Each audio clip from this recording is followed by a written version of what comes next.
Hello dear student, आप सभी का स्वागत है फॉर एग्जाम पावर में। और डियर स्टूडेंट, अभी हम लोग देखने वाले हैं 12th क्लास इंटर बोर्ड परीक्षा 2025 के लिए। ठीक है, आपके 2025 फाइनल बोर्ड एग्जाम के लिए हम लोग अभी देखने वाले हैं ज्योग्राफी का यानी कि भूगोल का VVI जो है सो प्रश्न। ठीक है, और ये जो प्रश्न है ये आपके 2025 के एग्जाम में सीधा सीधा लड़ेंगे। ठीक है, तो जितने भी प्रश्न हम आपको बताने वाले हैं सारे प्रश्न को बढ़िया से आप लोग रट लीजिएगा। ठीक है, आपके एग्जाम के लिए काफी रामबाण प्रश्न होने वाला है। ठीक है, और आपके एग्जाम में यहाँ से 90% पक्का जो है सो लड़ेगा। ठीक है, और जो जिनका जिनका तैयारी नहीं हुआ है तो वे इस वीडियो को पूरा अंत तक देखिएगा। ठीक है, पूरा लास्ट तक देखिएगा। ओके, और इसका अगर आपको PDF चाहिए, अगर PDF आपको चाहिए तो मुझे कमेंट करके बोलिएगा कि मुझे PDF चाहिए, तो इसका जो PDF है आपको दिया जाएगा। ओके, तो आप लोग जल्दी से कमेंट करके बताइएगा। तो चलिए हम लोग देखते हैं कौन से क्वेश्चन है जो आपके फाइनल एग्जाम में सीधे सीधे लड़ेंगे। ठीक है,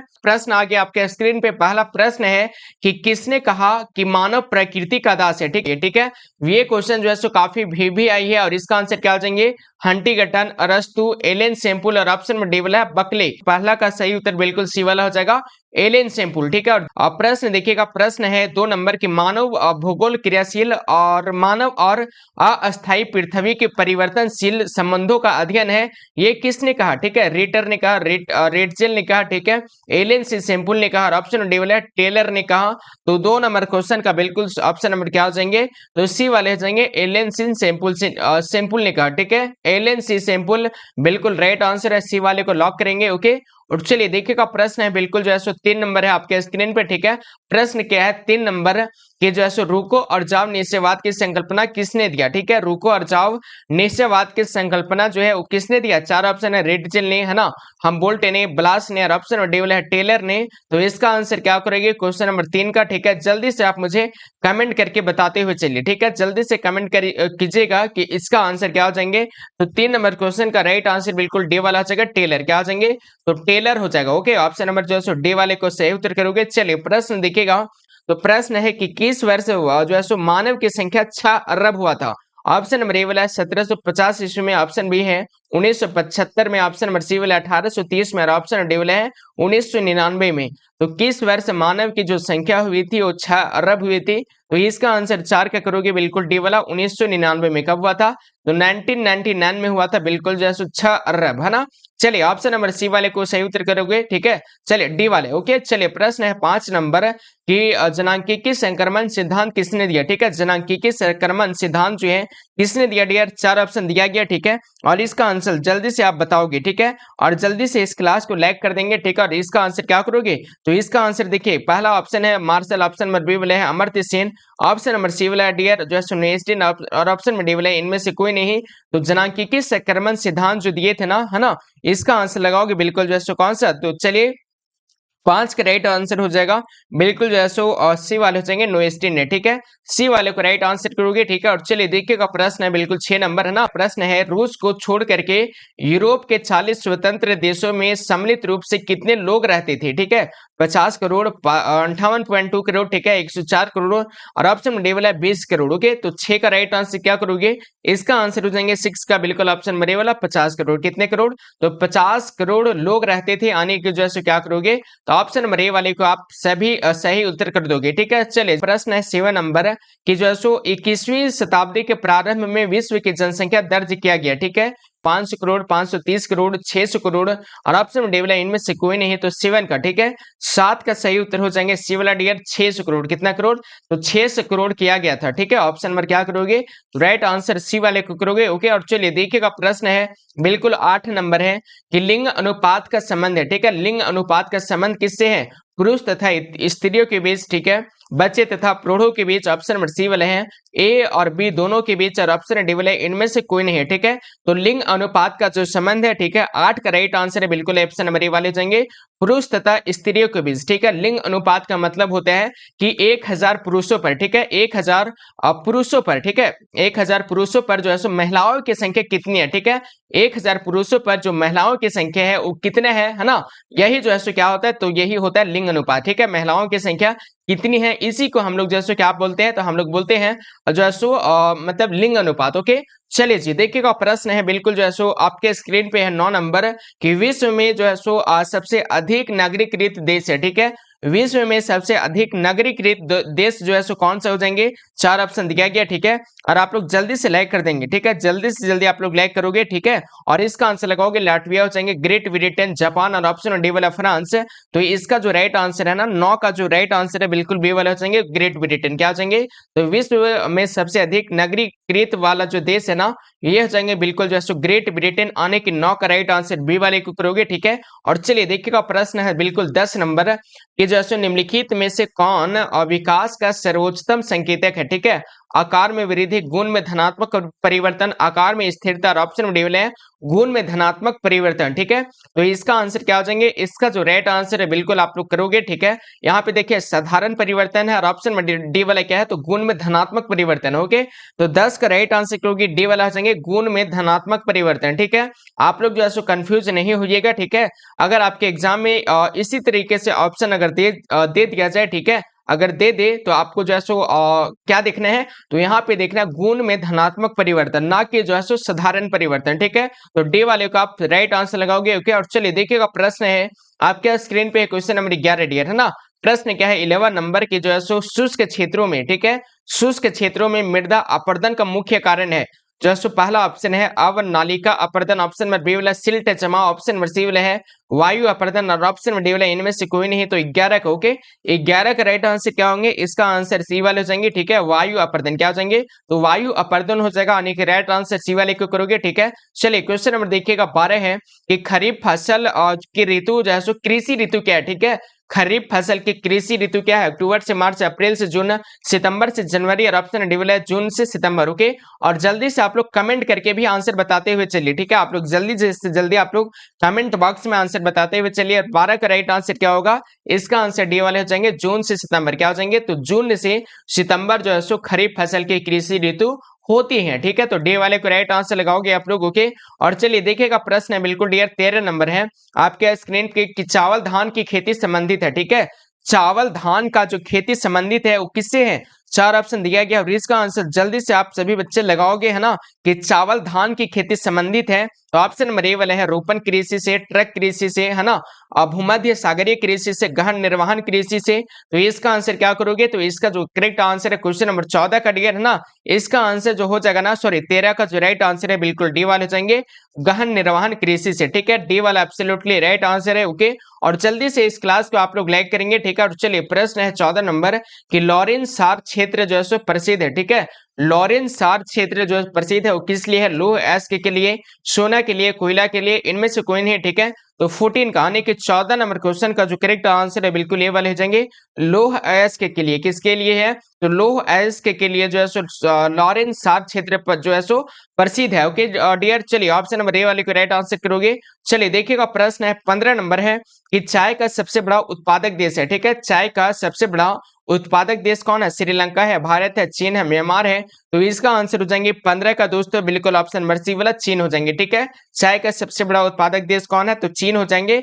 आने के करेक्ट आंसर बिल्कुल जो है सी वाले को करोगे आप लोगों के। देखिएगा प्रश्न 17 नंबर कि खनिज तेल का सबसे बड़ा उत्पादक देश कौन है, ठीक है। अमेरिका, ऑप्शन नंबर बी वाला रूस, है ना, ऑप्शन नंबर सी सऊदी अरब और ऑप्शन नंबर डी वाला भारत। ओके, तो इसका आंसर क्या करोगे, 16 का राइट आंसर बिल्कुल लगाओगे सी वाला। क्या हो जाएंगे, तो सी वाले हो जाएंगे, ठीक है। आपके स्क्रीन पे सी वाला है सऊदी अरब। क्या है दोस्तों, तो इसका आंसर हो जाएंगे सी वाला सऊदी अरब। ओके, चलिए देखिएगा प्रश्न है बिल्कुल आपके स्क्रीन पे जो है 17 नंबर है, निम्न में से किस प्रकार की कृषि में खट्टे रसदार फलों की कृषि किया जाता है। ओके, 4 ऑप्शन दिया गया दोस्तों, ठीक है, 4 ऑप्शन दिया गया है। ओके, और इसका आंसर क्या हो जाएंगे, ऑप्शन नंबर ए वाला है जो है बाजारीय सब्जी कृषि, ऑप्शन नंबर बी वाला है भूमध्य सागरीय कृषि, ऑप्शन नंबर सी वाला है रोपण कृषि और ऑप्शन नंबर डी वाला सहकारी कृषि। तो इसका आंसर हो जाएगा 17 का टिकट पर बिल्कुल बी वाले जाएंगे भूमध्य सागरीय कृषि। क्या हो जाएंगे, तो बी वाले को आप राइट आंसर लगाओगे, ठीक है। और चलिए देखिएगा प्रश्न है बिल्कुल जो है 18 नंबर है कि निम्नांकित में कौन लौह अयस्क की किस्म नहीं है, ठीक है। लिग्नाइट, ठीक है, ऑप्शन नंबर बी वाला है हेमेटाइट, ऑप्शन नंबर सी वाला लिग्नाइट और ऑप्शन नंबर डी वाला है साइडेराइट। तो 18 का ओके, 18 का राइट आंसर बिल्कुल सी वाला हो जाएगा lignite. Okay, option number C वाले को राइट आंसर करोगे 18 रहेगा दोस्तों। और चलिए देखिएगा प्रश्न है बिल्कुल जो है सो 19 नंबर है कि जो है सो निम्न में से कौन सी रोपण फसल नहीं है, ठीक है। आपको यहाँ पे 4 ऑप्शन दिए गए हैं, ठीक है। रोपण फसल कौन नहीं है, रबर है ना, रबर नहीं है, चाय नहीं है, गन्ना नहीं है, गेहूं नहीं है।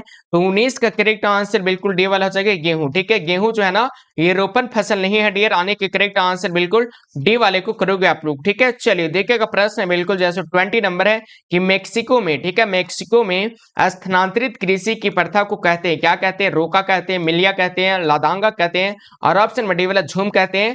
तो मेक्सिको में स्थानांतरित कृषि को जो कहते हैं ये कहते हैं डियर, इसको कहते हैं क्या, तो आपको राइट आंसर करना है बिल्कुल जैसे मिलिया, यानी करेक्ट आंसर बिल्कुल बी वाला हो जाएगा, ठीक है।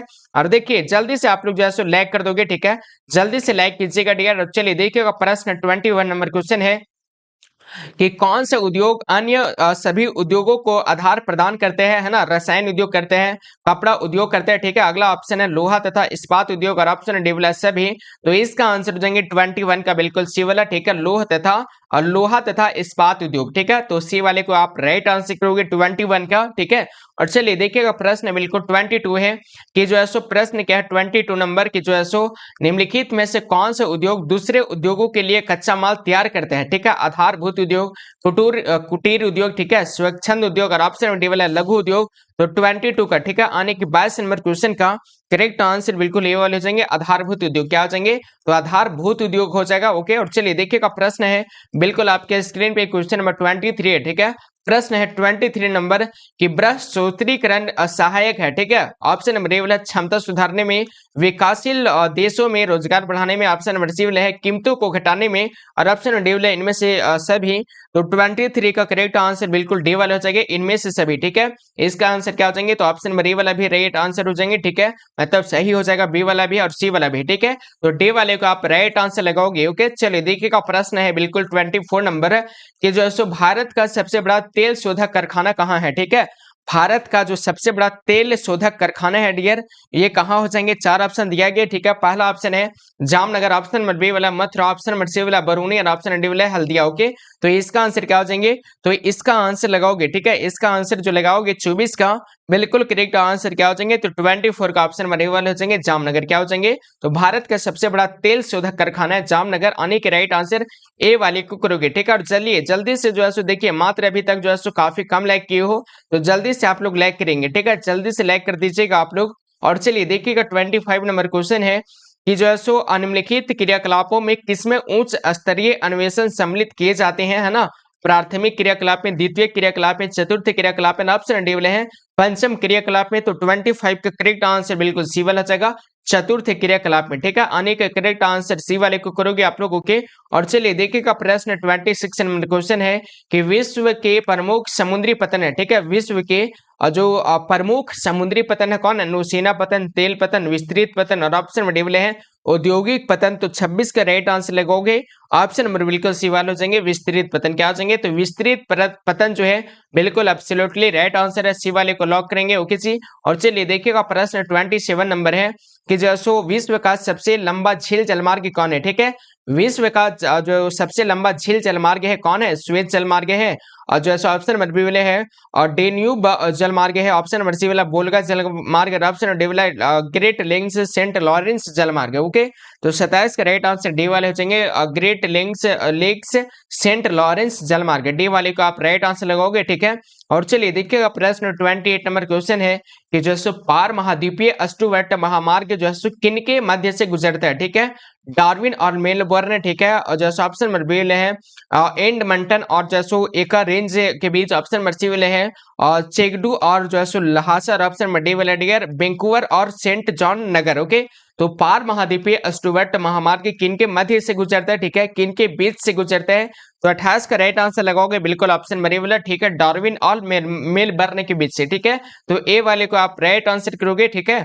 और चलिए जल्दी से जो है सो इसका आंसर लगाओगे। क्वेश्चन नंबर अगला है 29 नंबर कि जो है यूनियन पैसिफिक रेल मार्ग कहाँ है, ठीक है, यूनियन पैसिफिक रेल मार्ग कहाँ है, तो आपको राइट आंसर करना है 29 का का बिल्कुल जैसे कनाडा। ओके, कहाँ है तो कनाडा में है। आने के करेक्ट आंसर क्या करोगे तो राइट आंसर बिल्कुल जैसे बी वाले को लॉक करेंगे आप लोगों के 29 का। ठीक है जी, चलिए देखिएगा प्रश्न है बिल्कुल है ना। प्रश्न आपके स्क्रीन पे है। क्वेश्चन नंबर अगले है 30 नंबर यानी कि 30 नंबर कि दो देशों के मध्य व्यापार कहलाता है। ठीक है, दो देशों के मध्य व्यापार क्या कहलाता है अंतर जो है देशी व्यापार। ठीक है, अंतरराष्ट्रीय व्यापार।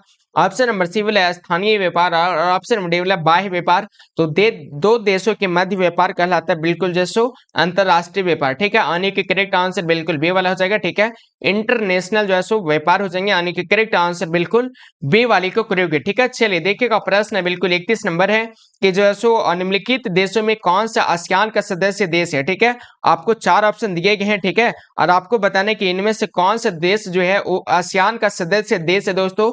बांग्लादेश, ब्राजील, ब्रुनेई और ऑप्शन डी वाला मेक्सिको। तो इसका आंसर क्या हो जाएंगे तो इसका आंसर जो हो जाएगा ना आप लोग क्या लगाओगे तो इसका आंसर लगाओगे बिल्कुल जो है सो ऑप्शन में कौन सा तो करेक्ट आंसर हो जाएंगे बिल्कुल 31 का ऑप्शन नंबर सी वाला ब्रुनेई। ठीक है, यानी कि करेक्ट आंसर सी वाले को करोगे। ठीक है जी, चलिए देखिएगा प्रश्न है बिल्कुल जो है सो अगला है 32 नंबर कि जो है सो 1996 में कुल विश्व निर्यात का कितने प्रतिशत भाग सेवाओं का था। ठीक है, 50%, 25%, 35%, 50%। तो इसका आंसर क्या हो जाएंगे 32 का। ओके जी, तो इसका आंसर लगाओगे बिल्कुल बी वाला हो जाएंगे 25%। ठीक है, 25% हो जाएंगे, यानी कि करेक्ट आंसर बिल्कुल जो है सो बी वाले को लॉक करेंगे। ओके, और चलिए देखिएगा प्रश्न है बिल्कुल जो है सो 33 नंबर है कि निम्नलिखित में से कौन इथोपिया की राजधानी। ठीक है, इथोपिया। ओके, इथोपिया की राजधानी कौन हो जाएंगे Canberra, Lusaka, option number C वाला अदीस अबाबा और ऑप्शन नंबर डी वाला नैरोबी। तो इसका आंसर क्या हो जाएंगे 33 का डिगर। तो इसका आंसर सी वाले जाएंगे अदीस अबाबा। ठीक है, और चलिए देखिएगा प्रश्न है बिल्कुल 34 नंबर है कि ओपेक का मतलब ये जो है सो ओपेक का संस्थापक सदस्य नहीं है। कौन नहीं, ऑस्ट्रेलिया नहीं है, ईरान नहीं है, इराक नहीं है, सऊदी अरब नहीं है। तो 34 का करेक्ट आंसर लगाओगे बिल्कुल ए वाला हो जाएंगे ऑस्ट्रेलिया। क्या हो जाएंगे तो ऑस्ट्रेलिया बिल्कुल राइट आंसर है, ए वाले को लॉक करेंगे। ठीक है, और चलिए देखिए प्रश्न है बिल्कुल जो है सो 35 नंबर है डियर है ना। प्रश्न है 35 नंबर कि नदी के सहारे बसा गांव किस प्रतिरूप में आएगा। ठीक है, नदी के सहारे बसा हुआ जो गांव है ये कौन से प्रतिरूप में आएगा डियर। 4 ऑप्शन दिया गया। ठीक है, और इसका आंसर लगाओगे जल्दी से। ठीक है, देखिए पहला ऑप्शन है आयताकार, ऑप्शन नंबर बी वाला है, और ये ऑप्शन नंबर सी वाला है विरिताकार, ऑप्शन नंबर डी वाला रेखीय। ठीक है, तो नदी के सहारे जो पता जो है सो ये बसा जो गांव आएगा। ठीक है, वो आएगा कौन से प्रतिरूप में। ठीक है, चलिए हेलो डियर है ना, चलिए रोयल राजपूत जी हेलो है ना, चलिए बताइए है ना क्या सवाल है आपका। और 35 का करेक्ट आंसर लगाओगे डी वाला हो जाएंगे रेखीय। ठीक है, रेखीय बिल्कुल राइट आंसर क्या करोगे तो रेखीय को आप क्या करोगे लॉक करेंगे, यानी करेक्ट आंसर बिल्कुल डी वाले को करोगे डियर है ना। चलिए आई होप जो है सो ये वीडियो आप सभी को अच्छा लगा होगा। ठीक है, तो आपको जो है सो क्या करना है इस वीडियो को जल्दी से लाइक कर देना। ठीक है, 2025 का फाइनल परीक्षा काफी करीब आते जा रहे हैं। जिनका तैयारी कुछ नहीं हुआ है तो उनको बिल्कुल घबराना नहीं है। हमारे अनुभवी शिक्षकों के द्वारा, हमारे ब्रिलियंट टीचर के द्वारा आप सभी के लिए एक ऐसा पीडीएफ तैयार किया गया है। उस पीडीएफ में आपको 100% लड़ने वाले प्रश्न मिलेंगे, उससे बाहर एक भी प्रश्न नहीं आएगा। तो जिनको गिने चुने प्रश्न चाहिए एकदम ऑब्जेक्टिव सब्जेक्टिव, तो आप लोग इस नंबर पे व्हाट्सएप मैसेज करेंगे। नंबर है 7274800891।